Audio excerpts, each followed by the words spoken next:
Hello guys, welcome to back my YouTube channel. फिर से आप सभी का स्वागत है। एक बार फिर से आप लोग के लिए मैं एक न्यू कहानी लेकर आई हूँ। जो कहानी में होगा, कभी भी किसी को अपने आप से कम नहीं समझना चाहिए। चलिए कहानी की ओर चलते हैं। एक बार एक जंगल में एक कौवा रहता था। वह अपने जीवन से संतुष्ट था और तब तक उसने हंस को नहीं देखा था। लेकिन जब उसने हंस को देखा और उसके मन में विचार आया कि आज तक मैंने जितने भी जीवों को देखा है उन सब में सबसे ज्यादा सुंदर दिखने वाला प्राणी है वो हंस ही है। इसकी सुंदरता पाकर वह कितना खुश होता होगा। कौवा हंस के पास गया और उसकी प्रशंसा करने लगा। अरे तुम तो कितने सुंदर हो, तुम तो बहुत खुश होगे। हंस कहने लगा कि पहले मुझे अपने सफेद रंग पर बहुत अभिमान था, लेकिन जिस दिन मैंने तोते को देखा तो मुझे लगा कि पृथ्वी पर सबसे सुंदर जो जीव है वह केवल एक रंग सफेद बनाया है। लेकिन तोते के शरीर के दो रंग को देखकर सुंदरता बढ़ाता है। उसके गले का घेरा लाल रंग का और उसके शरीर का जो हरे रंग का वह मुझे दिखने में सबसे ज्यादा सुंदर लगता है और खूबसूरत बहुत ज्यादा ही लगता है।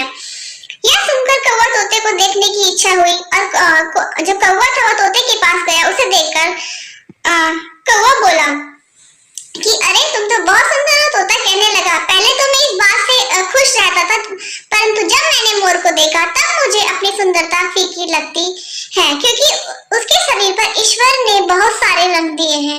यह जानकर कौवा उसकी उत्सुकता बढ़ी और वह मोर को ढूंढने निकल गया। जंगल में उसे कहीं भी मोर नहीं दिखा। मोर को ढूंढते ढूंढते चिड़ियाघर में पहुंच गया। वहां लोग मोर को देखने के लिए पिंजरे के बाहर खड़े थे। यह देखकर कौवा के मन में विचार आया, यह प्राणी तो बहुत ही सुंदर है, खुश नसीब है, इसको लोग देखने आए हैं और भीड़ लगी है।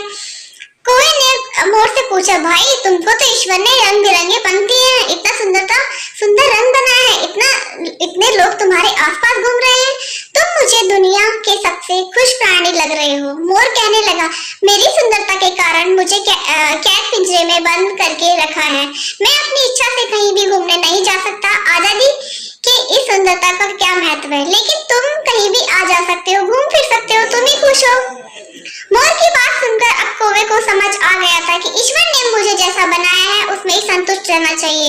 अपनी खुशी की गुण की तुलना कभी भी किसी से नहीं करनी चाहिए, क्योंकि जिस आजादी की दृष्टि से कोई अहमियत ही नहीं थी, वह आजादी मोर के लिए दुश्वार थी। मोर भी खूबसूरत और उसका परेशानी बहुत ज्यादा महत्व थी, इसीलिए ईश्वर ने हमें जो दिया है उसका महत्व समझना चाहिए। इस कहानी से हमें ये शिक्षा मिलती है कि हमें अपनी तुलना किसी से नहीं करनी चाहिए। हर किसी परिस्थिति को माहौल दूसरों से ही भिन्न होता है। Thank you guys.